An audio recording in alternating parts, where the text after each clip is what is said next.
नमस्कार साथियों, my self पवन परदेती मध्य प्रदेश के छिंदवाड़ा डिस्ट्रिक्ट से।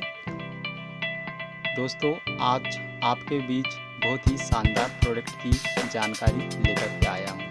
साथियों, क्या आप बदलते हुए मौसम से होने वाली खांसी या बुखार से परेशान हैं? तो आज ही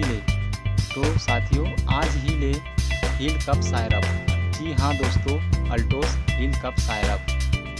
हील कप सायरप की अगर बात किया जाए साथियों, तो 10 जड़ी बूटियों से मिलकर के बना हुआ है, जिसमें मुल्ठी, वास्का, कांकेरी, सोमलता, वनफसा, तुलसी, शहद, पीपली, सूंडी, गुड़ूची, काली मिर्च, नवासर और सतपुदीना। ये 10 जड़ी बूटियों का मिश्रण है। यह गले और श्वास प्रणाली को राहत देता है।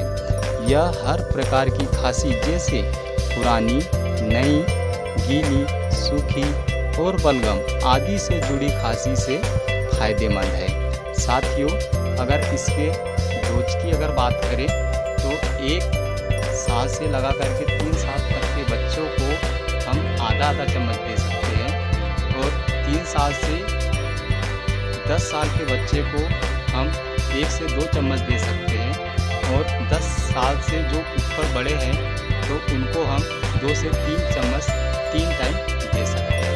तो साथियों, आप अगर हील कप सायरप अगर चाहते हैं तो आप आपके नज़दीकी अल्टोस डिस्ट्रीब्यूटर से आप संपर्क कर सकते हैं। अगर नहीं है तो अल्टोस सेंटर से आप ले सकते हैं, या फिर आप मेरे कॉन्टैक्ट नंबर पे आप फ़ोन कर सकते हैं, जो नीचे अभी स्लाइड पे चल रहा है। तो साथियों, धन्यवाद, थैंक यू, जय हिंद, जय अल्टोस।